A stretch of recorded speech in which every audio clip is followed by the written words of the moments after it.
জাতীয়তাবাদী দল মানে বিএনপি, আপনাদেরকে বলছি ময়দান থেকে আওয়ামী লীগের সরাইয়া এখন আপনাদেরকে সরানোর একটা পায়তারা চলতেছে, বিভিন্ন ষড়যন্ত্র চলতেছে আপনাদেরকে বিতর্কিত করার জন্য। কারণ এখন যদি আপনাদেরকে বিতর্কিত করতে পারে তাহলে নবীর দুশমনদের জন্য ময়দান ক্লিয়ার। আমরা আপনাদেরকে বলছি, সুন্নি জনতা আপনাদেরকে উৎসাহিত করছি, ভুল ত্রুটি সবারই আছে, আপনাদেরও আছে তাদেরও আছে। আপনারা এই দেশ বাঁচাইবার জন্য বৃহৎ স্বার্থে আপনারা একটু সুদূর প্রসারী চিন্তা নিয়ে সামনে আগান, নাইলে কিন্তু সামনের দিনগুলি আপনাদের জন্য ভালো হবে না। আমি কেন বলতেছি, কোন প্রেক্ষাপটে বলতেছি আপনাদের লিডাররাও জানে। আপনারা ঐক্যবদ্ধ হইতে হবে, আমরা আপনাদের সহযোগিতা করবো ইনশাআল্লাহ। এই জন্যে বিএনপির যারা আছেন বিভিন্ন অঙ্গ সংগঠনে আপনাদেরকে একটু রাজনৈতিক আলোচনাই করলাম, 2 মিনিট করলাম, দেশের জন্যই করলাম। আপনাদেরকে অনুরোধ করতেছি এই দেশ বাঁচাইবার জন্য আপনাদের সবার ঐক্যবদ্ধ হওয়া লাগবে। অনেক কিছুই আপনারা জানেন, সবকিছু ওয়াজ মাহফিলে বলার জিনিস না। আমি আজকে এখানে কেন বলতেছি আপনাদের পাইসি বিদায় বলছি। আমাদের তো বিপ্লব ভাই তো ব্যস্ততার কারণে চলে গেছে, ভাই থাকলে আরো সুন্দর হইতো। কিন্তু তারপর আমি বলছি আপনারা যারা আছেন, যুবক ভাইরা যারা আছেন, সবাই ঐক্যবদ্ধ হন। সামনে আবার আপনাদেরকে একবার হয়তো ময়দানে নামা লাগতে, আমরা আপনাদের সাথে অবশ্যই সহযোগিতার হাত বাড়াবো, কিন্তু এই দেশ বাঁচাইতে হবে, নাইলে এই দেশে কঠিন পরিস্থিতি হবে। এই দেশে সুন্নিদের উপরে অলরেডি প্রায় 30 থেকে 35টা মাজার, দরবার, খানকা ভাঙচুর করেছে, অগ্নি সংযোগ করেছে, লুটপাট করেছে। আমরা যে গরুগুলি জবাই করে মানুষকে খাওয়াই, যে উট, যে মহিষ মানুষকে জবাই করে খাওয়ায়, যে ভেড়া বকরিগুলি জবাই করে মানুষকে খাওয়ায়, যেই পাতিলাগুলি ডেক্সিগুলি দিয়ে রান্না করে মানুষকে খাওয়ায়, এই লোকগুলো ইসলামের ব্যানার ব্যবহার করে সেই গরু, মহিষ, ডেক্সি, ভেড়া, বকরি সবগুলি লুটপাট, চুরি, ডাকাতি করেছে। ঠিক কিনা বলে? তারা যদি সত্যিকারের ইসলামের লোক হইতো চুরি, ডাকাতি, লুটপাট করতো না।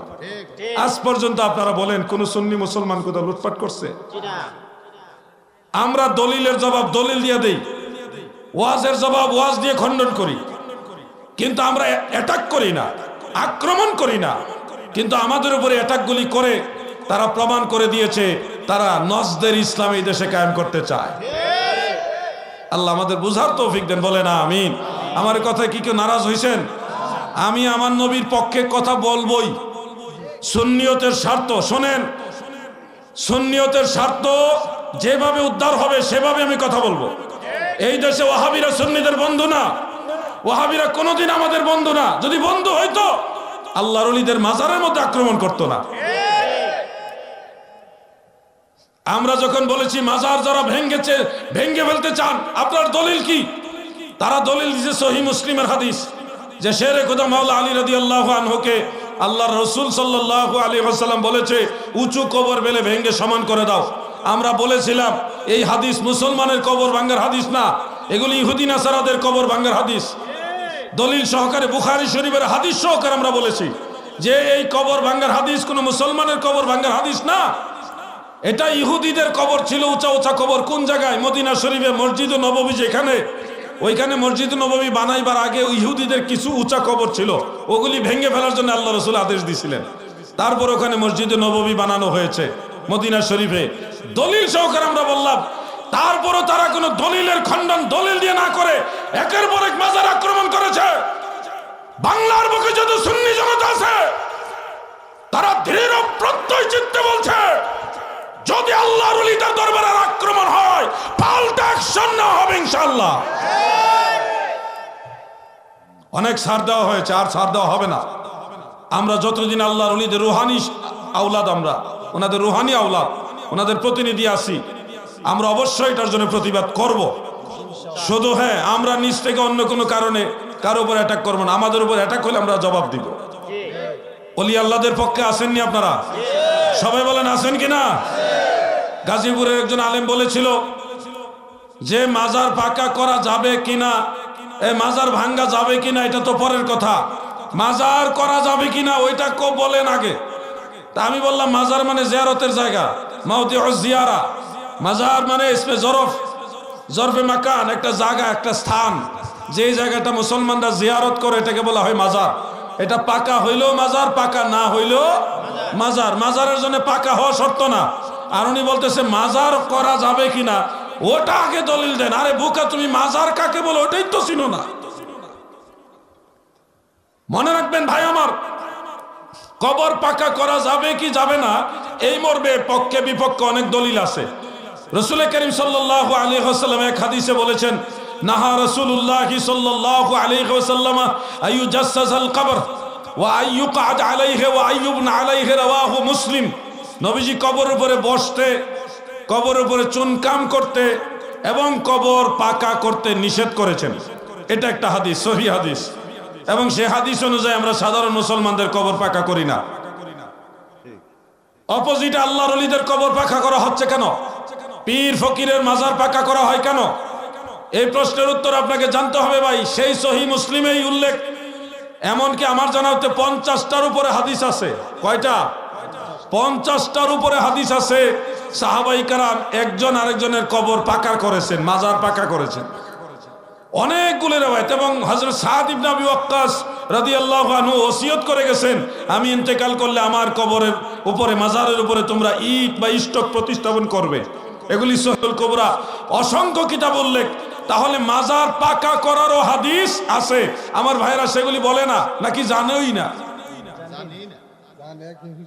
ভাই আমার, পক্ষে বিপক্ষে মাজার পাকা করা যাবে না এটাও হাদিসে আছে, আবার মাজার পাকা করা যাবে ওটাও হাদিসে আছে। দুই রকম হাদিসের সমাধান হলো ফতোয়ায়ে শামির মধ্যে উল্লেখ, ইনকানাতিল মাইয়িতু, যদি মৃত ব্যক্তি হয়, মাশায়েখ অথবা উলামা অথবা সাদাত, নবীর বংশের কোন বুজুর্গ ব্যক্তি যদি হয়, আওলাদে রাসূল যদি হয়, বড় কোন হক্কানি রব্বানি আলেম হয়, অথবা কোন বুজুর্গ হয়, শেখ মাশায়েখ হয়, তাদের কবর পাকা করাতে কোনো অসুবিধা নাই, জায়েজ। তাহলে জায়েজ এটাও শরীয়তে আছে, না জায়েজ এটাও শরীয়তে আছে। না জায়েজ হলো সাধারণ মানুষ মারা গেলে তাদের কবর পাকা করা যাবে না। আর যারা ওই ধরনের বিশিষ্ট আল্লাহর খাস বান্দা, তাদের কবর পাকা করা জায়েজ, এটাও সহিহ হাদিস দ্বারা প্রমাণিত। এখন যারা জানে না তারা তো ওই একটা হাদিস দেখাইতেছে আমাদের যুবকদেরকে, যে দেখো মাজার ভেঙে ফেলতে হবে, আল্লাহ রাসূল বলছে, কিন্তু ইহুদিদের মাজার বা ইহুদিদের কবর ভাঙতে হবে এটা কিন্তু বলে না। হাদিসে ইহুদিদের কবর ভাঙতে বলা হয়েছে, এটা কিন্তু যুবকদেরকে বলে না। বলে কি উঁচা কবর ভেঙে ফেলতে বলে, মাজার ভাঙতে হবে। দ্বিতীয় হলো মাজার পাকা করা যাবে না, এটা আল্লাহ রাসূল সাল্লাল্লাহু আলাইহি সাল্লাম বলেছেন, এই হাদিস দেখায়। কিন্তু মাজার পাকা করা যাবে এই ব্যাপারেও যে হাদিস আছে, এটা কিন্তু আমাদের যুবক ভাইদের বলে না। এখন যে সত্য গোপন করতেছে, আমরা আজকে যে বললাম, আমি কি কোনো বিষয় গোপন করছি? মাজার পাকা করা যাবে না এই হাদিস আছে, এটা আগে বলছি আপনাদেরকে। মাজার উঁচু কবর ভেঙে ফেলতে হবে এই হাদিস আছে, এটা আগে বলছি। এরপরে বলছি আমরা যেটা আমল করি এটা। তাহলে আমরা তো গোপন করলাম না, এতে তো আমাদের ক্ষতি হইল না। ওনারা গোপন করে কেন? যদি উদ্দেশ্য ভালো হতো তাহলে কি গোপন করত? এজন্য আমাদের বক্তব্যগুলো ক্লিয়ার। আল্লাহর ওলিদের বিরুদ্ধে দাঁড়াইলে তাদেরকে প্রতিহত করার, যা কিছু করার, সেটাই সুন্নি জনতা নবীর প্রেমিকরা করবে ইনশাআল্লাহ। প্রিয় ভাই আমার, এই মেরাজের রাত্রে আরেকটা বিষয় আপনাদেরকে বলতে চাই, সেটা হলো এখনো তাদের মনে পড়ে নাই, মনে পড়বে এই ধরে না 1 সপ্তাহ 2 সপ্তাহের মধ্যে মনে পড়ে যাবে, খবর হয়ে যাবে। আমি আগাম নিউজ দিয়ে দিচ্ছি, আগাম খবরটা আপনারা শুনে রাখেন। খুব তাড়াতাড়ি আপনারা দেখবেন তারা বলবে রজব মাসের 27 তারিখে নবীজি মেরাজে গেছেন, এইটা সঠিক না। এরকম বক্তব্য খুব তাড়াতাড়ি আপনারা পাবেন। আমি আপনাদেরকে অগ্রিম জানিয়ে দিচ্ছি, রজব মাসের 27 তারিখে আমাদের প্রিয় নবীজি সাল্লাল্লাহু আলাইহি ওয়াসাল্লাম মেরাজে গিয়েছেন, এটাই শক্তিশালী দলিল। কিসের ভিত্তিতে বললাম শক্তিশালী দলিল? নরসিংদীর নবীর প্রেমিকারা শোনো, 10 জন ইমামের রেফারেন্স আমি আপনাদেরকে দিব। 1 নম্বরে হাফিজুল হাদিস ইমাম আবুল ফারাজ ইবনে জাওজি রাহমাতুল্লাহ আলাইহির আল ওয়াফা বি আহওয়ালিল মুস্তাফা সাল্লাল্লাহু আলাইহি ওয়াসাল্লাম, সেই কিতাবের মধ্যে তিনি লিখেছেন দ্বিতীয়ত হাফেজুল হাদিস ইমাম মহিউদ্দিন নববী রহমাতুল্লাহ আলাইহি তিনার রাউদাতুত তালিবিন সেই কিতাবের মধ্যে তিনি স্পষ্ট করে লিখেছেন। তৃতীয়ত হাফিজুল হাদিস ইমাম আব্দুল গনি ইবনে সরুর আল মাকদিসি রহমাতুল্লাহ আলাইহি তিনার সিরাতে নববিয়্যা সেই কিতাবের মধ্যে দলিলটা লিখেছেন। চতুর্থত হাফিজুল হাদিস ইমাম ইমাদউদ্দিন ইবনু কাসির রহমাতুল্লাহ আলাইহি আল বিদায়া ওয়ান নিহায়ার মধ্যে দলিলটা কোট করেছেন। পঞ্চমত শারিহে বুখারী ইমাম বদরুদ্দিন আইনি হানাফি রহমাতুল্লাহ আলাইহি উমদাতুল কারি শরহে বুখারীর মধ্যে দলিলখানা উল্লেখ করেছেন। ষষ্ঠত হাফিজুল হাদিস ইমাম ইবনু হাজার আসকালানি রহমাতুল্লাহ আলাইহি তিনার ফাতহুল বারি শরহে বুখারী সেই কিতাবের মধ্যে ওই দলিলখানা উল্লেখ করেছেন। এরপরে নাকিদুল হাদিস ইমাম আব্দুল বাকি জুরকানি রহমাতুল্লাহ আলাইহি তিনার শারহু জুরকানি আলাল মাওয়াহিব সেই কিতাবের মধ্যে দলিলখানা উল্লেখ করেছেন। শারিহে বুখারী ইমাম শিহাবউদ্দিন কাস্তালানি রহমাতুল্লাহ আলাইহি ইরশাদুস সারি এবং মাওয়াহিবুল লাদুনিয়া দুইটা কিতাবের মধ্যে এই দলিলখানা উল্লেখ করেছেন। আরব আজমের সর্বজন বিদিত মুহাদ্দিস আল্লামা আব্দুল হাই লখনবী রাহমাতুল্লাহ আলাইহি আসারুল মারফুআ বিআখবারিল মাওদুআ সেই কিতাবের মধ্যে এই দলিলখানা উল্লেখ করেছেন। ইমামুল হারামাইন ইমাম মুল্লা আলী কারি হানাফি রাহমাতুল্লাহ আলাইহি মেরকাত সহ বেশ কয়েকটা কিতাবে এই দলিলখানা ইঙ্গিত করেছেন। আরো আছে, আমি জাস্ট এই কয়েকজনের নাম বললাম। ভাই আমার সেখানে উল্লেখ রয়েছে ইন্নাল ইসরা ফি লাইলাতিস সাবিঈ 20 মিন রজব, নিশ্চয় ইসরা শরীফ নবীজির মেরাজ শরীফ রজব মাসের 27 তারিখে হয়েছে। সুবহানাল্লাহ। এটা হলো ইমাম জুরকানি লিখেছেন ওয়া আলাইহি আমালুন নাস ওয়া ক্বালা বা'দুহুম ওয়া হুয়াল আকওয়া। এই 27 রজব নবীজির মেরাজ এটার উপরেই মুসলমানদের আমল, এবং মুহাদ্দিসিনে কেরামের অনেকেই বলেছে এটাই হলো শক্তিশালী মত। আব্দুল হাই লখনবী লিখেছেন ওয়া কাওয়াহু বা'দুহুম, মুহাদ্দিসিনে কেরামের এক জামাত তিনারা বলেছেন এটাই শক্তিশালী মত। অন্য মত থাকবে, কিন্তু যেই মত শক্তিশালী মত হিসেবে স্বীকৃতি পেয়ে গেছে সেই মতের বাইরে ফতোয়া দেওয়ার আর কোনো সুযোগ নাই। যেহেতু 27 রজব আমার নবীজির মেরাজ, এটা শক্তিশালী দলিল দ্বারা প্রমাণিত, শক্তিশালী মত হিসেবে স্বীকৃত। মুসলমানদের মাঝে আলাইহি আমালুন নাস আমালুল মুসলিমিন, এই আমলের উপরে মুসলমানদের আমল। সেহেতু এর বিপরীত যে কথা বলবে সে ফিতনা সৃষ্টিকারী। সে কি? ফিতনা সৃষ্টিকারী। আল্লাহ যেন এই ফিতনাবাজদের থেকে আমাদের মুসলিম সমাজকে হেফাজত করেন। বলেন আমিন, বলেন আমিন।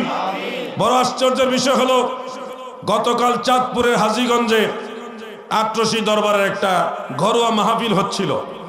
আমি অনলাইনে দেখেছি। আমি আটরশি দরবারকে সাপোর্ট দেওয়ার জন্য বলছি না বা বিরোধিতার জন্য বলছি না, আমি জাস্ট ওই ঘটনার প্রেক্ষাপটে যেটা মনে হয়েছে সেটা বলছি। সেখানে আমাদের কুমিল্লার একজন ভালো শিক্ষিত আলেম না, নরমালি একজন আলেম ছিল, তিনি জিকির করাইছেন, আল্লাহ আল্লাহ জিকির করাইছেন, ইসমে জাজ জিকিরে জলি করাইছেন। এতে করে দেখা গেছে ওই এলাকার একজন স্থানীয় আলেম, তিনি মাদ্রাসা পড়ুয়া, ভালো ডিগ্রিধারী, তিনি ওই মাহফিলে গিয়ে কয়েকজন যুবক ছেলে পেলে 2-1 মুরব্বী নিয়ে তিনি বললেন যে তারা কোরআন সুন্নাহ বিরোধী কাজ করেছে, কোরআন বিরোধী কাজ করেছে। কি কাজ করেছে? যে আটরশির এই মাহফিলে তারা কোরআনের সূরা আরাফের 205 নম্বর আয়াতের খেলাফ কাজ করেছে, কোরআন বিরোধী কাজ। আয়াতটা কি? আপনারা সূরা আরাফের 205 নম্বর আয়াত চেক দিতে পারেন। সেখানে আল্লাহ তাআলা বলেছেন ওয়াজকুর রাব্বাকা ফি নাফসিকা তাদাররুআন ওয়া খীফাতান ওয়া দুনাল জাহরি মিনাল কাউল ইলা আখিরিল আয়া। অর্থাৎ আল্লাহ তাআলা এখানে যেটা বলেছেন আমি অনুবাদটা পড়ে শোনাচ্ছি।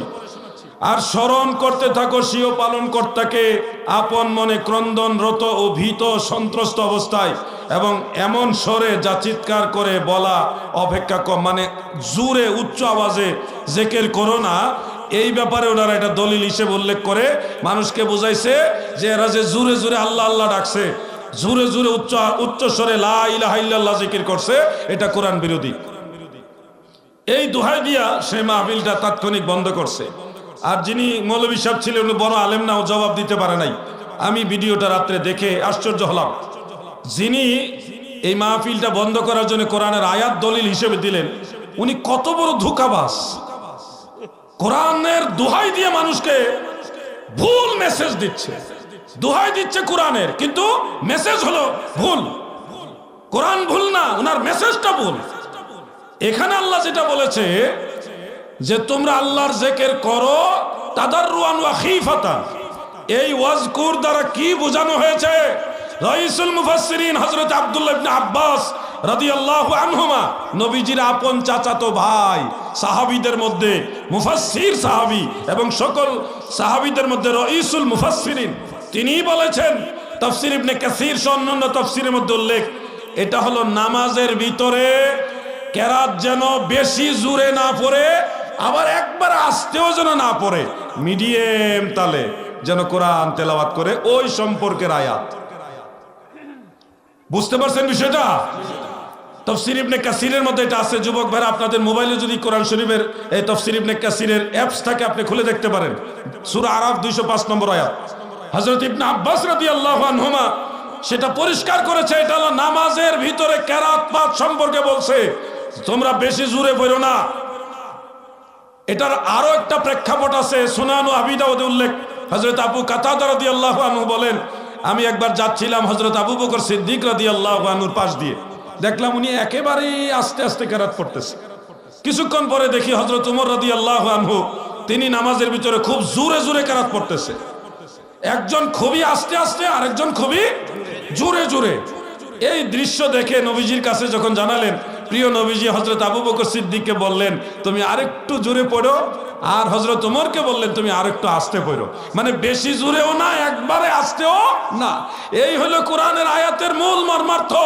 আর এটা নিয়ে লাগাইছে, এই তারা জোরে জোরে লা ইলাহা ইল্লাল্লাহ বলছে, জোরে জোরে ইল্লাল্লাহ আল্লাহ আল্লাহ জিকির করছে, অতএব তারা ভণ্ড, জিকির করতে দেওয়া যাবে না, মাহফিল বন্ধ। আচ্ছা, আপনারা বলেন, সারা বাংলাদেশে অসংখ্য মাহফিল হয়, অসংখ্য মাহফিলে বক্তারা জোরে জোরে লা ইলাহা ইল্লাল্লাহ এভাবে জিকির করে কিনা? জবান খুলে বলেন করে কিনা? তাহলে একলা ওই মাহফিলে এটা বেদাত না সবার ব্যাপারে বেদাত? তো সবার বেলায় চলবে, ওইখানে এটা চলবে না, এটা কেমন কথা? খুব মনোযোগ দিয়ে শুনবেন, এরা ধোঁকাবাজ, এরা কোরআন দেখে মানুষকে ধোঁকা দেয়। আমি চাঁদপুরের হাজীগঞ্জের সেই যুবক ভাইদেরকে ভালোবেসে সম্মান করে বিনয় করে বলছি, এই মৌলভী সাহেবকে ধরো, ওনাকে তোমরা রাজি করো। সে যদি রাজি হয়, প্রস্তুত হয়, যুবক ভাইরা যদি আমাকে আহ্বান করে সমাজের মান্যগণ্য লোক সহকারে, আমি তাকে কোরআন দিয়ে এবং তাফসীরের কিতাব থেকে প্রমাণ করব এটা উচ্চ স্বরে জিকিরের বিরুদ্ধে না, এটা নামাজের কেরাতের বিরুদ্ধে। ধরো তারে। আট্টসি দরবার আমি এখন দায়িত্বশীল নাই, বাচ্চাকে সদকা, তাহলে কালকে রাত্রে আমি চাঁদপুর যাইলাম বলে।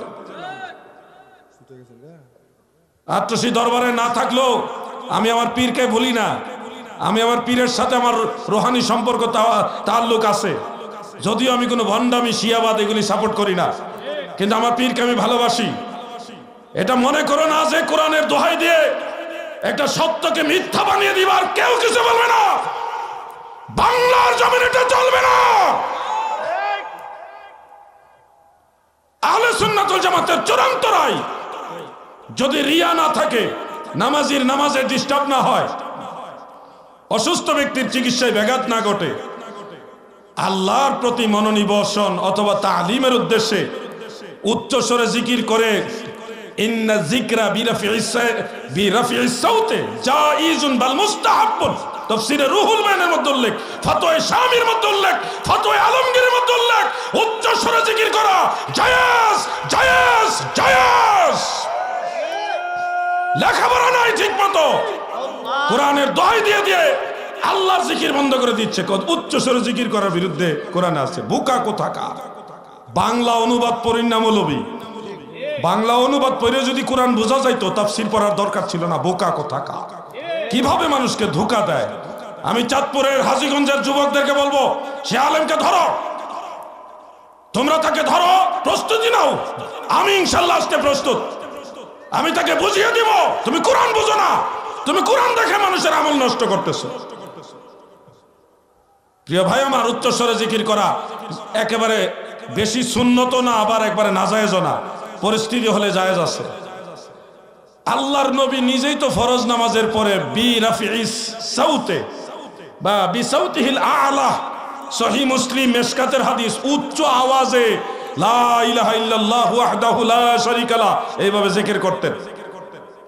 উচ্চ আওয়াজে নবীজি জিকির করতেন। তাহলে কি নবীজি নিজেও কোরআন মানে নাই? নাউযুবিল্লাহি মিন যালিক। এরা মানুষকে কোরআন দেখায় কিভাবে ধোঁকা দেয়। শুনুন আমার ভাইরা, না রাগ করলেন, আমি এই জায়গাটা কারো ছাড় দেই না। ঈমান আকীদার ব্যাপারে, আমলের ব্যাপারে, সুন্নিয়তের স্বার্থে এই জায়গায় আমি কাউরে ছাড় দিতে পারবো না। আমি অপেক্ষা করেছিলাম আজকে সারা দিন জাট্রসি দরবারে যারা আছে তারা একটা প্রতিবাদ করে। নাই, কোনো প্রতিবাদ নাই। তোমরা এই দরবারে গরু খাইতে গেছো, তোমরা ব্যবসা করার জন্য দরবারে গেছো। কখন আমি সেই চাঁদপুরে চলে যেতাম, প্রশাসন নিয়ে হলে এটা প্রটেস্ট করতাম।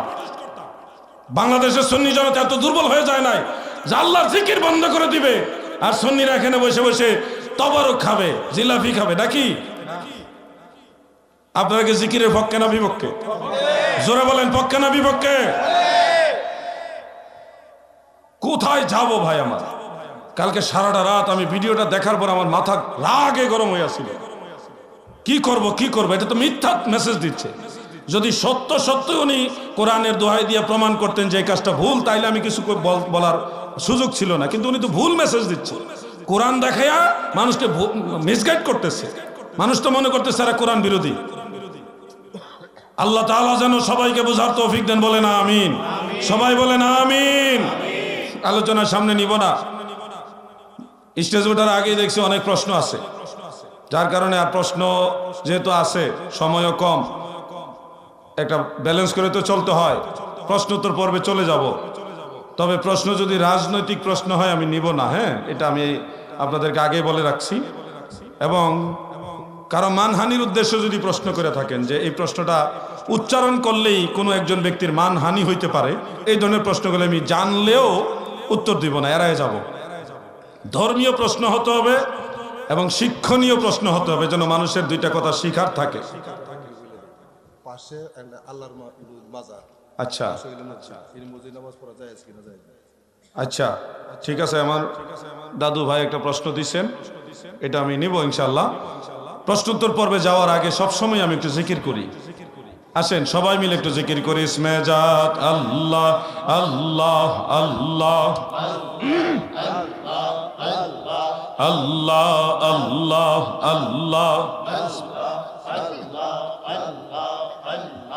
আল্লাহ আল্লাহ আল্লাহ আল্লাহ।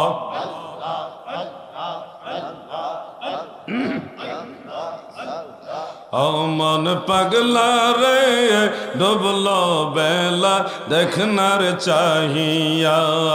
আল্লাহ আল্লাহ আল্লাহ আল্লাহ আল্লাহ। জিকির এত দুর্বল কেন আপনারা? আল্লাহ আল্লাহ আল্লাহ। এই তো মাশাআল্লাহ বাইরে গেছে। পর পরের ডাক পড়িলে মরণের ডাক পড়িলে পার হবি তুই কি লইয়া, আর পার হবি তুই কি লইয়া। ডুবলো বেলা দেখনার চাহিয়া। আল্লাহ আল্লাহ আল্লাহ আল্লাহ। অবজমনরে ডুবলো বেলা দেখনার চাহিয়া। আল্লাহ আল্লাহ আল্লাহ আল্লাহ।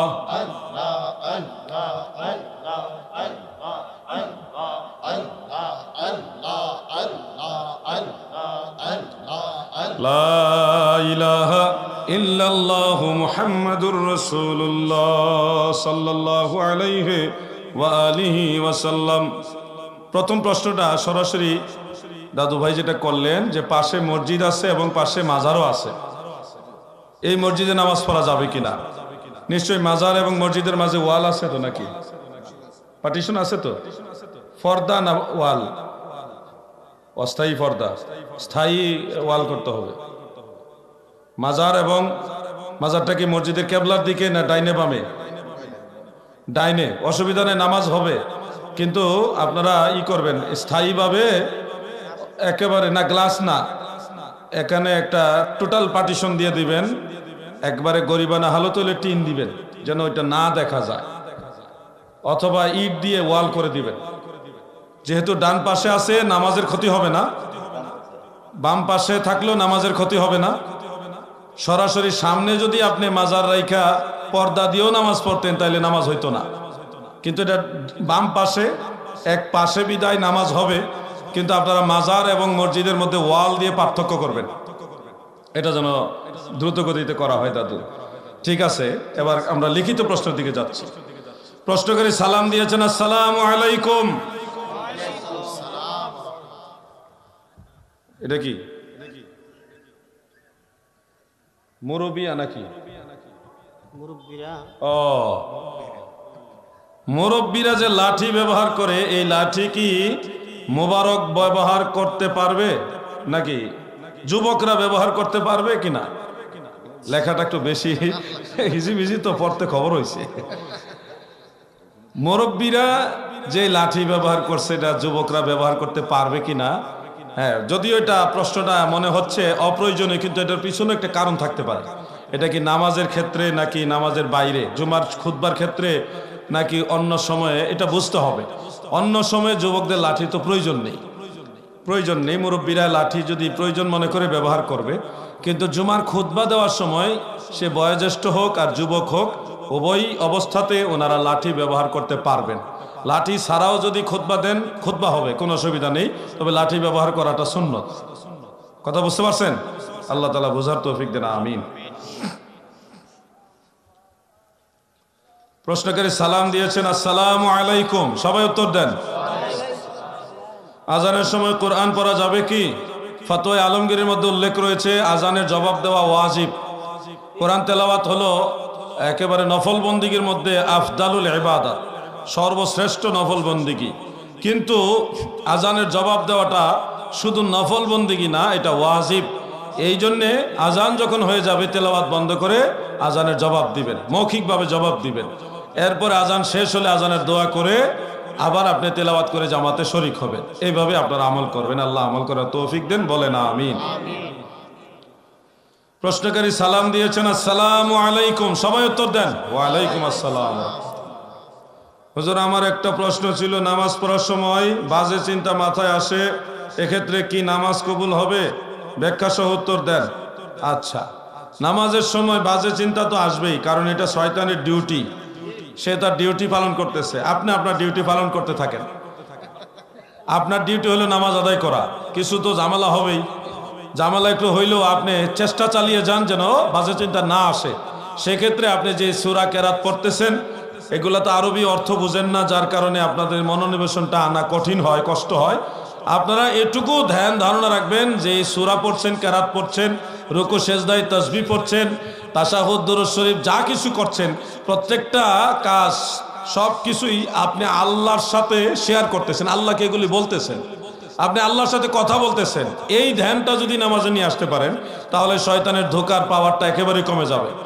কিন্তু শয়তান ধোঁকা দেয়, বিভিন্ন ধরনের কথা, বাজে কথা মনে হয়, এই কারণে নামাজ ছেড়ে দিবেন না। শয়তানের ডিউটি শয়তানে করুক, আপনার ডিউটি আপনি করেন। নামাজ কবুল করা না করা এটা আপনার ডিউটি না, আপনার ডিউটি হলো নামাজ আদায় করা। কবুল করা না করা এটা হলো আল্লাহ তাআলার কাজ। আপনি খালেজ দিলে নামাজ চালায় যান। আরে মিয়া ভাই, 100% না হোক, 33% তো হয়েছে নাকি, তাও পাস হইব। চেষ্টা চালায় যান, আল্লাহ তৌফিক দেন, বলেন আমিন। সালাম দিয়েছেন, আসসালামু আলাইকুম। সবাই উত্তর দেন। আমরা জানতে চাই, আমাদের এলাকার চারপাশে যে মাজার আছে এবং যাদেরকে পীর মেনে আসতেছি, তাদের মধ্যে কোনো শরীয়তের আচার আচরণ দেখতে পাই না। আমরা তাদেরকে কি পীর মানতে পারি নাকি? এবং পীর চিনার উপায় কি, দলিল মোতাবেক বলবেন। সুন্দর, শিক্ষণীয়, প্রয়োজনীয়, যুগোপযোগী প্রশ্ন। মাজারে যাবেন, যদি সে সত্যিকারে ওলি আল্লাহ হয়, তিনার মাজার হয় তাহলে আপনারা জিয়ারত করবেন, সময় সুযোগ হলে জিয়ারত করবেন। কিন্তু মাজারস্থ যারা খাদেম থাকে বা বিভিন্ন দরবেশ থাকে, ফকির থাকে, তাদের ক্ষেত্রে অবশ্যই মনে রাখবেন হুজুর গাউসে পাক বড় পীর আব্দুল কাদের জিলানী বাগদাদি রাদিয়াল্লাহু আনহু বলেছেন, কেউ যদি শূন্যের উপর দিয়ে উড়াল দিয়া যায়, পানির উপর দিয়ে হেঁটে যায়, কিন্তু নবীজির শরীয়ত তার মাঝে নাই, তারপরও তাকে বিশ্বাস করবে না। কারণ এই ধরনের কাজ মশা মাছিরাও পারে। কি উড়াল দিয়ে মশা মাছি যাইতে পারে কিনা? মাছে পানির উপর দিয়ে ভাইসা যাইতে পারে। তো যেই কাজ মাছে পারে, মাছি পারে, এই কাজ একজন করতেছে, তার ভিতর নবীর আদর্শ নাই, ইসলামী আকীদা নাই, নবীর সুন্নত নাই, এই ব্যক্তি করলেও তাকে গুরুত্ব দেওয়া যাবে না। অবশ্যই সর্বোচ্চ গুরুত্ব দিয়ে দেখতে হবে আহলে সুন্নাত ওয়াল জামাতের আকীদা এবং রাসূল পাকের সুন্নতের উপর আমল। পীর সাহেব যদি নিজেই সুন্নতের উপর আমল না করে, তাহলে উনি কোন দিকে নিতেছেন? অনেক ভণ্ড আছে আমাদের দেশে, এই ভণ্ডদের থেকে দূরে থাকবেন। যে নামাজ পড়েন এটা ভণ্ড, সোজা কথা। যে দাড়ি রাখছে না ভণ্ড, একেবারে স্পষ্ট করে বলছি। যেই লোক মাজারে সেজদা দেয় এ ভণ্ড। যেই লোক আল্লাহ ছাড়া কোন মাজারের পীর মাশাইখকে দেওয়ার মালিক মনে করে ভণ্ড। দেওয়ার মালিক হলো আল্লাহ, ওসিলা হলো আল্লাহর ওলি। এই বিষয়গুলি মনে রাখবেন। যেই লোক লাল কাপড় ব্যবহার করে, এরকম লোক পীর হইতে পারে না, এটাও ভণ্ড। লাল কাপড় পুরুষের জন্য মাকরুহ তাহরিমা, হারাম, কবিরা গুনাহ হবে লাল কাপড় পুরুষের জন্য ব্যবহার করা। আমরা তো জানেন না, কইছি তো, আবার অনেক বক্তার উপরে গিয়ে পড়ে যাব। বহুত বক্তা তো লাল পাগড়ি পরে ওয়াজ করে, কি মুসিবত, আমি কইলেও বিপদ। মানে আমি কইতাম না, কোন কিতাবের মধ্যে এটা আছে, আমি কি কিতাব বাদ দিয়ে দিতে পারবো? কিতাবে আছে লাল পোশাক পুরুষের জন্য মাকরুহ তাহরিমা। কারণ বক্তা যদি আজহার ইউনিভার্সিটি থেকে পড়েও লাল টুপি ব্যবহার করে, তাহলে কি এটা জায়েজ হবে? কোরআন সুন্নাহর ঊর্ধ্বে কেউ আছে? এই জন্য যেই লোক লাল শালু কাপড় ব্যবহার করে, রক্তের মতো লাল, মেরুন কালার হইলে অসুবিধা নাই, রক্তের মতো লাল, এই ধরনের পোশাক পুরুষ ব্যবহার করতে পারবে না, মহিলারা পারবে, পুরুষ পারবে না। এই ধরনের লোক যদি পীর দরবেশ দাবি করে, এগুলি ভণ্ড।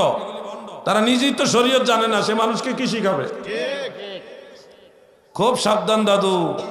যে পিসাব কই নামাজ লাগতো না, এই পিসাব সরাসরি ইবলিশের খলিফা।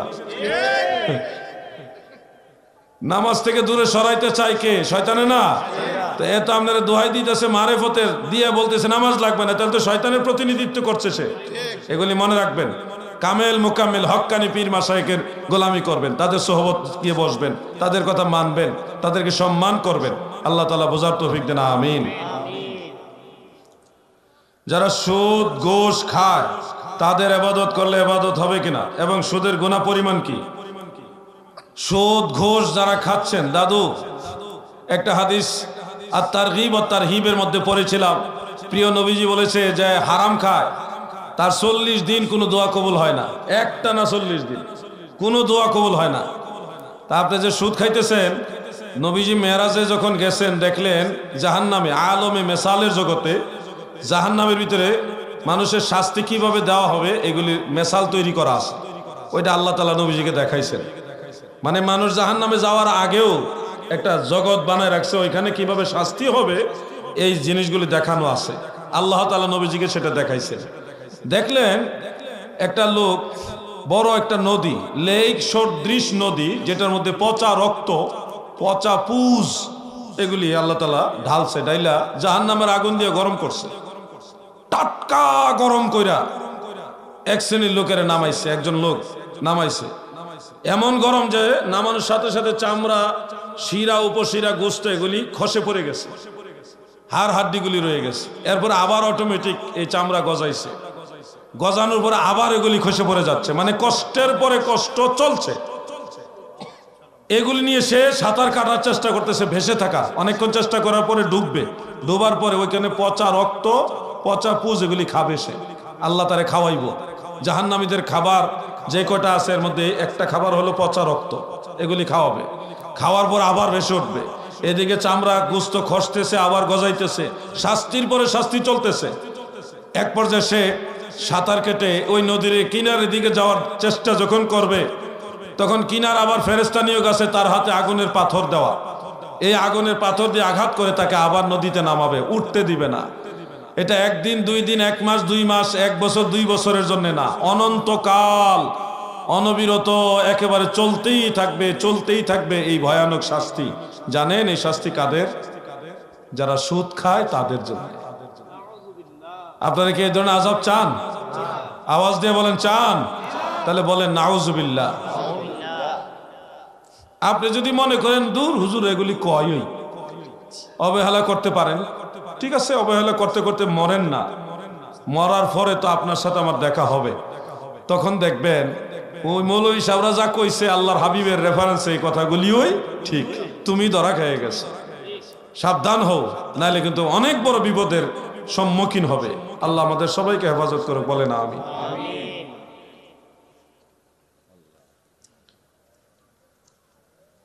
শায়েখ সালাম নিবেন। আমার অনলাইন গেম, জুয়া ও এআই টেকনোলজি, আচ্ছা টেকনোলজি আর কি, দাজ্জালের প্রযুক্তি নাকি দাজ্জাল একজন মানুষ হবে? প্রথম কথা হলো, দাজ্জাল একজন মানুষের মতোই একজন ব্যক্তি, যার একটা চোখ থাকবে এবং তার সাথে ঈসা আলাইহিস সালাম যুদ্ধ করবে এবং তাকে ঈসা আলাইহিস সালাম হত্যা করবে। সে ইহুদি সহ পৃথিবীর অধিকাংশ নারী এবং মুশরিক যারা, তাদেরকে নিয়ে বিশাল এক বাহিনী গঠন করবে। মসজিদুল আকসায় সে দখল করে নিবে এবং সেখানে বাইতুল মুকাদ্দাসে দাজ্জাল প্রকাশিত হবে। 40 দিনে সারা পৃথিবী সে সফর করবে। সে অনেক মানুষের ঈমান লুটে নিবে, অনেক মানুষের, এগুলি নিয়ে আলাদা ওয়াজ আছে। দাজ্জাল একজন ব্যক্তি, কোনো প্রযুক্তি না। যারা প্রযুক্তি বলে এগুলি ইহুদিদের একটা এজেন্ট, এরা দাজ্জাল প্রযুক্তি, এই দিয়ে দাজ্জাল যে আসবে নবীজির হাদিসগুলি কৌশলে আমাদের ঈমান থেকে বের করতে চায়। এটা ধোঁকা দেওয়ার একটা কায়দা, মনে রাখবেন। প্রযুক্তির মাধ্যমে মানুষ বিভ্রান্ত হয়, প্রযুক্তির মাধ্যমে মানুষ উপকৃত হয়, তার মানে এই না যে প্রযুক্তি দাজ্জাল। এগুলি ভুল ব্যাখ্যা, এগুলো থেকে দূরে থাকবেন। অনলাইন গেমস, জুয়া ও একই কথা, বুঝতে পারছি। এটাকে দাজ্জাল হিসেবে আসেনি। ও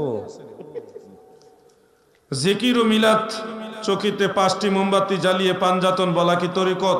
শাহজালাল শাহ পরানো 4 তরিকার ইমামরা কি এগুলো কখনো করেছেন? শুনুন, আমি পাক পাঞ্জাতন মানি, আমি পাঞ্জাতনের গোলাম, আমি আসহাবে রাসূলের গোলাম। আগে আমার অবস্থান ক্লিয়ার করি, আমি পাক পাঞ্জাতন মানি, আমি আহলে বাইত রাসূলের গোলাম, আমি আসহাবে রাসূলেরও গোলাম। মনে রাখবেন, আমি গাউসে পাকের দরবারে গিয়েছি, সেখানে কোনো 5 মোমবাতি দেখছি না। আমি ইমাম হুসাইন রাদিয়াল্লাহু আনহুর দরবারে গিয়েছি কারবালার ময়দানে, সেখানে কোনো 5 মোমবাতি আমি দেখছি না। আমি খাতুনে জান্নাত মা ফাতেমা রাদিয়াল্লাহু তাআলা আনহার মাজার জান্নাতুল বাকিতে দেখেছি, ইমাম হাসান রাদিয়াল্লাহু মাজার দেখেছি, জিয়ারত করেছি, ওখানেও কোনো 5 মোমবাতি নাই।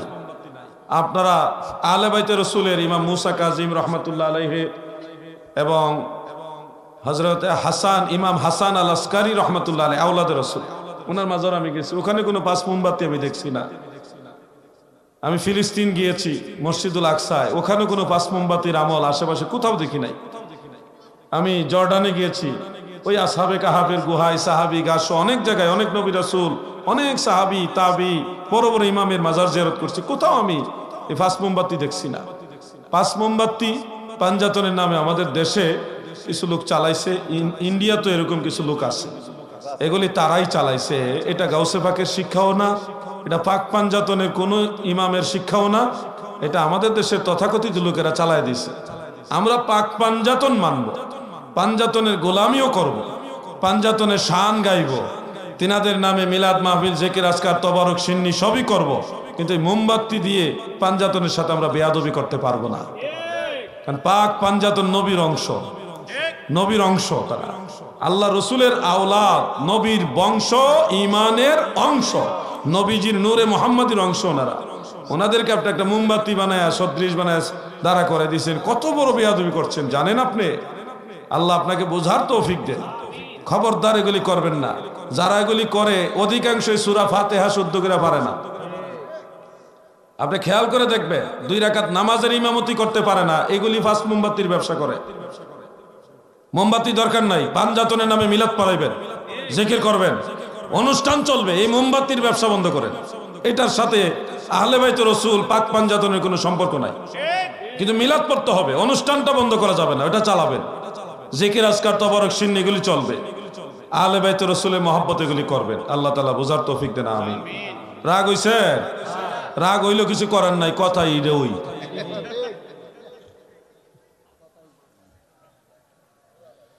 নাকি বেজার হইতেছেন আপনারা? আমি সত্য কথাই বলবো। আমার কথা বাংলাদেশে না বহির্বিশ্ব কেউ এটা নিয়ে দ্বিমত পোষণ করবে না।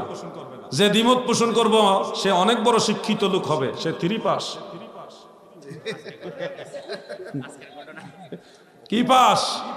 3 পাস। আমি একজন লোককে বলেছিলাম হেদায়ার কথা, তাফসীরে কুরতুবীর কথা, উলামায়ে মুতাকাদ্দিমিনের কথা, উলামায়ে মুতাআখিরিনের কথা, ইজতিহাদ, মুস্তাহিদ এগুলি বলছি। পরে খবর নিয়ে দিয়ে বেটা 3 পাস। কি পাস? এই বেটা কি বুঝবো হেদায়ার, কি বুঝবো তাফসীরে কুরতুবী, কি বুঝবার মুস্তাহিদ আর মুতাকাদ্দিমিন মুতাআখিরিন। আমি তো ব্যাকল হয়ে গেছি গা এর এই কথা কইয়া। আল্লাহু আকবার। আমি কওমি ঘরানার একজন, তবে আপনাকে ভালো লাগে। আমি সুন্নিদের হিংসা করি না, কিন্তু আমার প্রশ্ন, ওলি দাবি করলে ওলি হওয়া যায়, নামাজ লাগে না। পীর হলেই কি সুন্নি বা আশেক রাসূল? পীরের যোগ্যতা কি মুরিদের হাদিয়া তলব করা আর নতুন মুরিদ খোঁজা? প্রশ্নটা বাস্তবতার সাথে অনেকটা মিলও আছে। আমি এটার অনেকটা জবাব আমার আলোচনা কিছুক্ষণ পূর্বেও দিয়ে দিয়েছি। আশা করি ওনার প্রশ্নের উত্তর অলরেডি পেয়ে গেছেন। তারপরে আমি এটার সাথে সম্পর্ক বলতে চাই যে পীর হলেই সুন্নি না। বাতিলদের মধ্যে অনেক পীর আছে। পীর মানে সুন্নি না। সুন্নি মানে যার আকীদা আহলে সুন্নাত ওয়াল জামাত এবং আমলও সুন্নতের উপরে, উনি হলো অরিজিনাল সুন্নি, একবারে পিওর সুন্নি যেটা বলে আর কি। আর যে আকীদায় সুন্নি আমলে দুর্বল তারা গুনাহগার সুন্নি। গুনাহগার হইল সুন্নি। কিন্তু যার আকীদা খারাপ, আমল সুন্নতের উপরে, সে আমল করলেও সুন্নি না, কারণ তার মূল জিনিসই নাই, আকীদাই শেষ। পীর হইলে সুন্নি না, এটা হলো এক কথা। পীর হইতে হলে সুন্নি হইতে হবে, এবং সুন্নি হইতে হলে অবশ্যই আহলে সুন্নাত ওয়াল জামাতের আকীদা লাগবে, নবীজির সুন্নতের উপরে আমল লাগবে। এরপরে পীর হলে আশেক রাসূল না, একই কথা। আশেক রাসূল হতে হলে আকীদা, নেক আমল, পাশাপাশি নবীজির প্রতি দরুদ এবং নবীজির প্রেমের অনেক নিদর্শন আছে, এগুলি বেশি বেশি থাকতে হবে। এগুলো আমরা অবশ্যই দেখি, বুঝি। আর অনেকে এরকম আছে পীর হইছে মূলত ধান্দার জন্যে। এই ধান্দাবাজদের থেকে আমাদের দূরে থাকতে হবে। কামেল মুকাম্মেল পীর ফকির যারা আছে তাদেরকে সম্মান করতে হবে, যারা নামাজ পড়ে মানুষকে নামাজ শিখায়। কিছুদিন আগে একটা ইসলামী গানই বলবো, ইসলামী সঙ্গীত ব্যাপকভাবে ভাইরাল হয়েছে, যুবক ভাইরা আপনারা তো শুনছেন। মুর্শিদ আমার হুজুর ঈশা কি মহিমা জানে, গলার মালা বানাইয়া ধীরে ধীরে টানে। ভাইরাল হয়েছে না এটা? তো অনেকে এটা নিয়ে অনেক ট্রল করছেন। পরে আমি যখন বললাম, ভাইরে তোমরা যার নাম নিয়ে ট্রল করতেছো ওই লোককে জানো? হুজুর ঈশা, উনি একজন কামেল ব্যক্তি, আল্লাহর ওলি ছিল। উনি হুজুর ঈশা নামে প্রকাশিত হলো কেন? ওনার নাম কিন্তু হুজুর ঈশা না। আমাদের ওই অঞ্চলে পেটের নারী ভুঁড়িকে, বাসুরিকে বা এই ভুঁড়িকে, বট যেটা, এটাকে বলে উজুরি। তো উনি তাহাজ্জুদ নামাজ পড়ার জন্য যখন উঠতেন, পুকুরে যাইয়া নিজের উজুরি মানে বট নারী ভুঁড়ি বের করে পানি দিয়ে ধুইয়া আবার কি নূর আলোর মতো ফেটের মধ্যে ঢুকাইয়া রাসূল পাক সাল্লাল্লাহু আলাইহি সাল্লামের বরকতে, নবীজির উসিলায় উনি আবার এটা লাগাইতেন। লাগাইয়া ওযু কালাম করে তাহাজ্জুদ নামাজ পড়তেন। মুরব্বীদের ডাইকা দুইকা লইয়া, মুরব্বীদের ডাকতেন, হ্যাঁ মুরব্বী নামাজের সময় তাহাজ্জুদ পড়ার জন্য আসো। এবং ফজরের নামাজের সময় আবার এলাকার ছোট বালক যারা আছে না, ছোট ছোট বাচ্চা, যুবক, তরুণ, তাদেরকে নিয়ে নামাজে ডাইকা ডাইকা করতেন, জড়ো করতেন। জোহর, আসর, মাগরিব প্রত্যেক নামাজে যুবকদেরকে ডাইকা নামাজে নিতেন। তাহাজ্জুদ নামাজে মুরব্বীদের ডাইকা তুলতেন, যুবকরা অনেকে নামাজ পড়তো। ওই যে গলার মালা বানায়া ধীরে ধীরে টানে, এটা হইলো ওই যে আদর করে করে মানুষের নামাজে নিছে। কপালে চুমা খাইতো ছোট বাচ্চাদের, চুমা খায় নামাজে নিত, আদর করতো। ধীরে ধীরে টানে মানে ধীরে ধীরে আল্লাহর দিকে নেয়। এটাকে রূপ করতে ইসলামী একটা সঙ্গীত বা শান যেটাই বলি আমরা, ওইভাবে বলা হয়েছে। তো আমরা তো ট্রল করার সময় মনে করছি আসলে এটা খারাপ জিনিস, কিন্তু আসলে তো এটা খারাপ জিনিস না। আপনি খেয়াল করছেন না, হুজুর ঈশা মানে অনেক কামেল ব্যক্তি ছিলেন, অনেক পরহেজগার হক্কানি একজন আল্লাহর ওলি ছিলেন। ওনার সম্পর্কে আমি জানি, আমি না জেনে বলতেছি না, আমি জানি এই জন্য বলতেছি। এই জন্য গান লিয়ে টিটকারি করো না। অনেক লোক আছে কামেল, মোকাম্মেল, হক্কানি বুজুর্গ, তাদেরকে সম্মান করবেন। তারা নামাজ ছাইরা দিয়া হক্কানি না। যে নামাজ পড়ে না এটা নিঃসন্দেহে ভণ্ড, এটা দলিল ছাড়া ভণ্ড, আর দলিল লাগতো না। আল্লাহ তাআলা আমাদেরকে সতর্ক হওয়ার তৌফিক দেন, বলেন আমিন। বেজার হইতেছেন?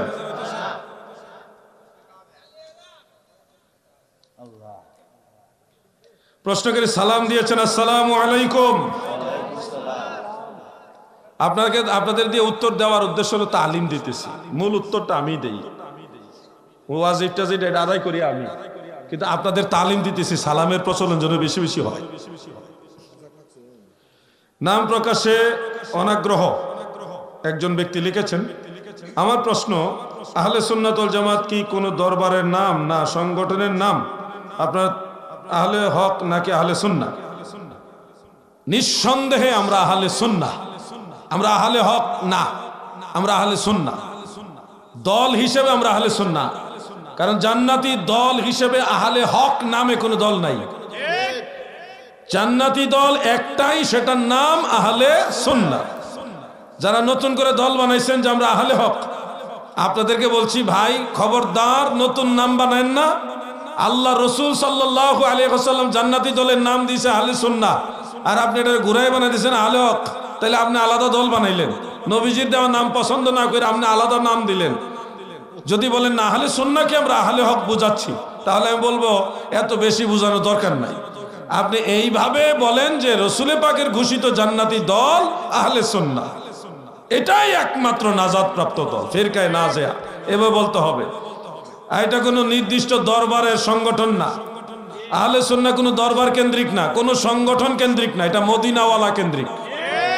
এক কথাই বললাম, সরাসরি আল্লাহ রসুল সাল্লাল্লাহু আলাইহি ওয়াসাল্লাম কেন্দ্রিক যে দল জান্নাতি দল, এটার নাম আহলে সুন্নাহ।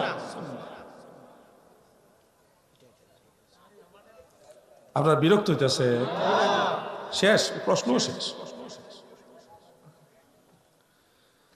আসসালামু আলাইকুম। আসসালাম ওয়া রাহমাতুল্লাহ। প্রস্রাব করে ঢিলা না ব্যবহার করে নামাজ পড়া যাবে কিনা? ঢিলা তো আপনাকে ব্যবহার করতেই হবে, নাইলে তো প্রস্রাব আবার ডাইরেক্ট কাপড়ে লাগবো। আপনি যদি প্রস্রাবের ক্ষেত্রে অবহেলা করেন তাহলে এটার জন্য কঠিন আযাব আছে কবরে।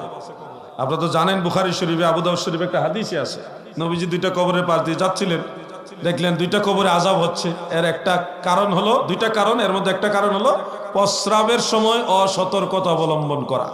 আপনি ঢিলা ব্যবহার না করে ফুরুত করে পেশাব করলেন, ফুরুত করে উঠে গেলেন গা, আপনি তো অবহেলা করলেন। আপনার পুরুষের প্রস্রাবের নালীটা তো আঁকা বাঁকা, একটু সময় লাগে পুরো প্রস্রাবটা খালাস হইতে। এই জন্য অবশ্যই আপনি ঢিলা ব্যবহার করবেন, ঢিলা না থাকে টিস্যু ব্যবহার করবেন। এখন তো সহজ হয়ে গেছে, টিস্যু ব্যবহার করবেন, একটু দাঁড়াবেন, আবার একটু বসবেন, এইটুকু সময় নেন, মানে অল্প একটু সময় নেন। দু একটা গলার ঝাড়া দিতে পারেন, এটা জরুরি না, দিতে পারেন যেন তাড়াতাড়ি করে এটা হয়।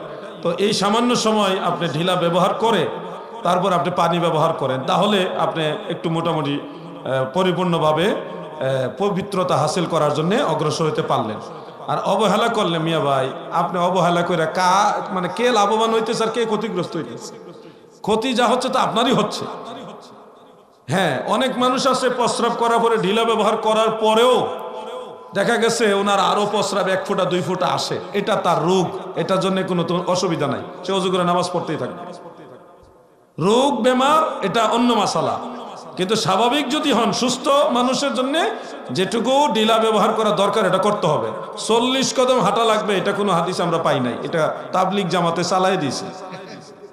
আপনারা সতর্কতা অবলম্বন করবেন। যদি মনে করেন 2-3 কদম হাঁটলে আপনার মনে ফ্রেশ হইতেছে যে প্রস্রাবটা পুরোপুরি ক্লিয়ার হবে, সেটা আপনারা প্রয়োজন মনে করলে 2-1 কদম হাঁটতে পারেন। কিন্তু ওই যে 40 কদম 20 কদম, যার যত বছর বয়স অত কদম, এগুলি হলো কিতাবুল আন্দাজ নির্ভর দলিল, এগুলি কোনো কোরআন হাদিস আমরা কোথাও পাই নাই। কথা বুঝতে পারছেন? আপনি নিজের থেকেই অনুভব করবেন যে কতক্ষণ সময়ের মধ্যে কতটুকু কি করলে আপনার প্রস্রাবটা পুরোপুরি ক্লিয়ার হবে, ওইটুকু আপনি করবেন ঢিলা ব্যবহারের মাধ্যমে। কথা বুঝতে পারছেন? আল্লাহ বোঝার তৌফিক দেন। এটা দিয়েছিলাম নি? ফায়দা হয়ে গেছে এটা মোটামুটি শেষের দিকে। আমরা সুন্নি পীরের কাছে জিকির করি, আমাদের খানকায় আশুক মাসুক পীর ভাই পীর বোন, কিন্তু কিছু সুন্নি ইমামরা বলে আমরা নাকি ভণ্ড। আরে খাইছে রে, ইবাদতের নামে জিকরুল্লাহ, জিকরে মোস্তফা ছাড়া কোনো জিকির নাই। এখন এই হুজুরের সুন্নি নাকি ওয়াহাবি। আশুক মাসুক পীর ভাই পীর বোন, এটা কি বুঝলাম না, এটা একটু বুঝতে হবে আমাকে। যদি আশুক মাসুক পীর ভাই পীর বোন বলতে একসাথে মিললে জিকির করেন এক ঘরে, তাহলে এটা করা যাবে না। মহিলারা আলাদা ঘরে থাকবে, পুরুষের ঘরে থাকবে, টোটাল পর্দা মেনটেন করতে হবে। মাঝখানে একটা পর্দা দিয়া, নাম কষ্ট একটা পর্দা দিয়া নারী পুরুষ এক ঘরে জিকির করা যাবে না। আচ্ছা বইটাই কইতাছি তো, আমি তো হেদিকে কইতাছি। মহিলারা মহিলাদের ঘরে থাকবে, পুরুষের ঘরে থাকবে, টোটাল সেপারেট। পর্দার যে বিধান, এটা ফরজ, এটা দাইমি ফরজ, নামাজের চেয়ে বড় ফরজ। কথা বলছেন, নামাজ হইলে ওয়াক্তিয়া ফরজ, ওয়াক্ত হইলে ফরজ, নাইলে ফরজ না। আর পর্দাটা হইলো দাইমি ফরজ, সব সময় ফরজ, এটা ওয়াক্ত নাই। এজন্য পর্দার গুরুত্ব নামাজের চেয়ে বেশি। পর্দা শুধু মহিলাদের জন্য না, পুরুষের জন্য। পুরুষের পর্দা ফরজ হলো নাভি থেকে হাঁটু পর্যন্ত, আর মহিলাদের মাথার চান্দি থেকে পায়ের তলা পর্যন্ত। ওনার প্রয়োজনে মুখমণ্ডল, হাতের পাতা, পায়ের কবজি, হাতের কবজি, পায়ের পাতা এগুলি খুলতে পারবে প্রয়োজনে, আর অপ্রয়োজনে ঢেকে রাখবে। আশা করি বুঝতে পারছেন। জিকরুল্লাহ চলবে, জিকরে মোস্তফাও চলবে, কিন্তু পর্দার বিধান ঠিক রেখে। আবেগে এমন কাজ করেন না যে কাজের কারণে ময়দানে মাহশারে আল্লাহর হাবিব আপনাকে শাফাআতই করবে না। কষ্ট করে তো নামাজ পড়তেছেন, জিকিরও করতেছেন, এই কষ্টটা যেন ঠিক সিস্টেমে হয়, ওইভাবেই করবেন। আলেমরা আপনাদের মহব্বত করে, আপনাদের ভালোবাসে বিধে আপনাদের সতর্ক করে। এই জন্য আপনারা এগুলি কইলেই আলেমদেরকে ওয়াহাবি বানায় দেন। এইটি ওয়াহাবি, এই ইমাম ওয়াহাবি। আরে এইটা ওয়াহাবি না, এ তোর বাঁচাইতে চাইতেছে তোমারে, যে একসাথে নেগেটিভ পজিটিভ যে করে দিছে, এইটা হলো বড় ওয়াহাবি। এটা তোমার ধ্বংস করে দিতেছে। শরীয়তের বিধান মেনটেন করে চলতে হবে। আল্লাহ তৌফিক দেন, বলে না। প্রশ্ন করে সালাম দিয়েছেন, আসসালামু আলাইকুম। সুদখোরের টাকা দিয়ে কি মসজিদ করা যাবে এবং সুদখোরের পরিণতি কি? সুদখোরের পরিণতি সম্পর্কে একটা বয়ান আমি আপনাদের দিয়েছি। তারপরও প্রশ্ন আসে, আরেকটা পরিণতি আপনাদের শোনাই। বুখারী শরীফের মধ্যে উল্লেখ, মেরাজ রজনীতে আলমে মেসালের জগতে প্রিয় নবীজি দেখলেন একটা লোকের পেট উহুদের পাহাড়ের সমান। এই পেটের ভিতরে কি আছে সে চিৎকার মেরে কাঁদতেছে। জিবরিল আমিন আলাইহিস সালামকে নবীজি বললেন, ভাই জিবরিল, এই লোকের পেট এত বড় কেন? সে এইভাবে কাঁদে কেন? চিৎকার মেরে কাঁদছে কেন? জিবরিল বলে, ইয়া রাসূলুল্লাহ, এরা আপনার উম্মতের মধ্যে সুদখোর। সারা জীবন যত সুদ খাইছে, সমস্ত সুদের টাকাগুলি বিষাক্ত সাপ আর বিচ্ছু বানাইয়া তার পেটের ভিতরে ঢুকাই দিছে। পেট জাগা লওয়ার জন্য উহুদের পাহাড়ের সমান করছে। এই সাপ আর বিচ্ছু পেটের ভিতরে বিষাক্ত দাঁত দিয়ে কামড়াচ্ছে, বিষের যন্ত্রণায় সে চিৎকার মেরে কাঁদতেছে। এই শাস্তি অনন্তকাল চলতে থাকবে। এটা হলো সুদখোরের আযাব। আশা করি আপনারা সবাই এই আযাব চান। আপনারা কি চাননি? তাহলে কি সুদ খাইবেন না ছাড়বেন? বুঝা কইছেন তো আপনারা? আচ্ছা, সুদের পরিণতি সম্পর্কে বললাম। এখন সুদখোরের টাকা দিয়ে মসজিদ বানানো যাবে কিনা? মনে রাখবেন, যে সুদ খায় তার জন্যই সুদের টাকাটা হারাম। তার স্ত্রী যদি এই সুদের টাকা বাজার করে আনছে, চাউল ডাল তরি তরকারি, এটা কিন্তু তার স্ত্রীর জন্য হারাম না, তার ছেলে মেয়ের জন্য হারাম না। হারাম হইলো যে সুদ খাইছে তার জন্যে। হাসরের ময়দানে সুদখোরের টাকার যে সুদ খাইছে, সুদের পাপের ভাগ তার স্ত্রী, সন্তানরা, মা বাপ সহ কেউ নিবে না। অতএব এটা সুদখোরের জন্য হারাম। এই টাকা যদি অন্য কোথাও সে আয়োজন করে খাওয়ায়, তাদের জন্য খাবার হারাম হবে না, এই ব্যক্তির জন্য হারাম। কিন্তু আপনি যদি জানেন এটা সুদের টাকা, তাহলে কখনোই মসজিদে হোক, মাদ্রাসায় হোক, বা কোনো জিয়াফতের অনুষ্ঠান হোক, কোথাও সুদের টাকা দিয়ে আপনারা এই জনের জিনিস সম্পৃক্ত করবেন না। তাহলে তাকওয়া একেবারে নষ্ট হয়ে যাবে। আখেরাত সম্পর্কে আপনার একেবারেই ক্ষতিগ্রস্ত হবেন। যেই লোক সুদের টাকা দিয়া মসজিদে দান করতেছে, সে আরো বড় গুনাহগার হবে। এক গুনাহ হইল সে সুদ খাইছে, আরেক গুনাহ হইল হারাম টাকা সে আল্লাহর ঘরে লাগাইছে। মনে করেন ঘুষের টাকা দিয়ে যারা হজে যায়, তারা মনে হয় বেহেশতে যাইবে আগে, নাকি? এটি সবার আগে জাহান্নামে যাইবে। 50টা হজ করলো কাজ হইতো না। এই হলো শর্টকাট কথা। প্রশ্ন, এটা উত্তর অনেক জায়গা দিছি, বিশ্ব নবী কেন বলি, এটা উত্তর বহু জায়গা দিছি, এটা বারবার একই প্রশ্ন উত্তর দেওয়া ঠিক না। নবীজি সাল্লাল্লাহু আলাইহি ওয়াসাল্লাম নূর না মাটি, এটাও বহু জায়গায় উত্তর দিছে। আমার নবীজি নূর, নূরের তৈরি, নূরে মুজাসসাম, নবীজি নূরের বাসা, বেমেসাল বেনজির বাসা, এক কথা বলে দিলাম। মানে এগুলো অ্যাভেলেবেল আলোচনা করছি তো, যার কারণে শর্টকাটে বলে দিছি। প্রশ্নকে সালাম দিয়েছেন, আসসালামু আলাইকুম, সবাই উত্তর দেন। ঈমান ও আমলে দুটাই কি এক না নাকি পার্থক্য আছে? সঠিকভাবে বুঝিয়ে বলবেন। ঈমান কোনটি, আমল কোনটি? ঈমান হলো তিনটা জিনিসের নাম। একটা হলো অন্তর থেকে, মুখে তো মনে করেন ঈমানের বাক্যটা পাঠ করবেন, কালেমা পড়বেন মুখে, পাশাপাশি অন্তর থেকে বিশ্বাস করবেন। হ্যাঁ, এরপরে এই বিশ্বাস অনুযায়ী আপনি কাজে পরিণত করবেন, এটা হলো ঈমান। কথা বুঝতে পারছেন নি আপনারা? এখন পরিপূর্ণ ঈমানদার সেই যে বিশ্বাসও করে এবং আমলও করে। যে বলে যে আমার ঈমান আছে, ঈমান ঠিক আছে, নামাজ না পড়লে কি হয়েছে, এর ঈমানে ঝামেলা আছে, তার ঈমানে কি আছে, ঝামেলা আছে, সে নামাজ পড়লেই সে পরিপূর্ণ ঈমানদারের পরিচয় দিত। আল্লাহ তাআলা বোঝার তৌফিক দেন। আমিন। প্রশ্ন করে সালাম দিয়েছেন, আসসালামু আলাইকুম। একামতের আগে দাঁড়ানো যাবে কি? আমাদের মসজিদে একামতের আগে দাঁড়িয়ে যায়, এটা সঠিক উত্তর কি দয়া করে বলবেন। শুনুন, কত বিদাতের কথাই তো শুনলেন। আপনারা জানেন বিদাত অনেক আছে, কিন্তু যারা বেশি বেশি বিদাত ফতোয়া দেয়, তারা সবচেয়ে বড় বিদাত করে, সেটা হলো একামতের আগে দাঁড়ায় যাওয়া, জঘন্য বিদাত। একামতের আগে দাঁড়ানো যাবে না, দাঁড়ালে সেটা গুনার কাজ হবে, বিদাত হবে। একামত শব্দের অর্থই হলো দাঁড় করানো, মানে একামত দিলে মানুষ দাঁড়াবে, এটা হলো একামত শব্দের অর্থ। এখন একামতের আগে আপনি দাঁড়ায় গেছেন, তাহলে তো আর একামত জিনিসটার অনর্থক হয়ে গেল। নাউজুবিল্লাহ। একামতের আগে নবীজি সাহাবায়ে কেরাম দাঁড়াতেন না। আমাদের দেশে যে মুয়াজ্জিন বলে দাঁড়িয়ে কাতার সোজা করুন, মোবাইল ফোন বন্ধ করুন, এটা জঘন্য বিদআতি। আল্লাহর রাসূল সাল্লাল্লাহু আলাইহি ওয়াসাল্লাম কাতার সোজা করার কথা বলতেন একামতের পরে। চার খলিফা সহ পরবর্তী সাহাবায়ে কেরাম একামত শেষ হওয়ার পরে বলতেন কাতার সোজা করুন। এখনো মক্কা শরীফে, মদিনা মুনাওয়ারায় একামত শেষ হলে ইমাম সাহেব মাইকে ডাইকা বলে সফু সুফু বাকুম, আরবিতে বলে কাতার সোজা করেন, এরপরে নামাজ শুরু করে। রাসূল পাক সাল্লাল্লাহু আলাইহি ওয়াসাল্লামের সুন্নাত হলো একামতের পরে এই এলান দেওয়া যে দাঁড়িয়ে কাতার সোজা করুন। আর আমরা নবীজির সুন্নত বাদ দিয়া নিজে এখন পদ্ধতি বানাইছি, একামতের আগেই বলতেছি দাঁড়িয়ে কাতার সোজা করুন। জঘন্য বিদআত এটা। কোন ক্রমে একামতের আগে দাঁড়ানো যাবে না। একামতের মাসআলাটা মনে রাখবেন, দাঁড়ানোর মাসআলাটা। ইন কানাল ইমামু ফিল মসজিদ, আল মুহিতুল বুরহানির মধ্যে উল্লেখ, মেরকাতের মধ্যে উল্লেখ, অন্যান্য কিতাবও আছে। যদি ইমাম সাহেব পূর্ব থেকে মসজিদের ইমামতির মুসাল্লায় মেহরাবে উপস্থিত থাকেন, তখন মুয়াজ্জিন যখন হাইয়া আলাস সালাহ বলবেন, তখনই ইমাম এবং মুক্তাদি সবাই দাঁড়াবেন। এটা সুন্নাত তরিকা, রাসূল পাকের আমল। আর যদি ইমাম সাহেব পূর্ব থেকে মসজিদের মেহরাবে ইমামতির মুসাল্লায় উপস্থিত নাই, কিন্তু মসজিদের পাশেই হলো ইমাম সাহেবের রুম, জামাতের ঠিক টাইম মতোই উনি রুম থেকে বের হয়েছে ইমামতির উদ্দেশ্যে, তখন মাসালা হলো ইমাম সাহেব যখন হুজরা থেকে মসজিদের ইমামতির জন্য আসবে, ঢুকবে, তখনই মুয়াজ্জিন সাহেব একামত দেওয়া শুরু করবে এবং ইমামের আগমনকে কেন্দ্র করে সব মুসল্লিরা তখন দাঁড়ায় যাবে। হাইয়া আলাস সালার জন্য তখন অপেক্ষা করবে না, ইমাম যেহেতু আসতেছে তার সমানে দাঁড়ায় যেতে হবে।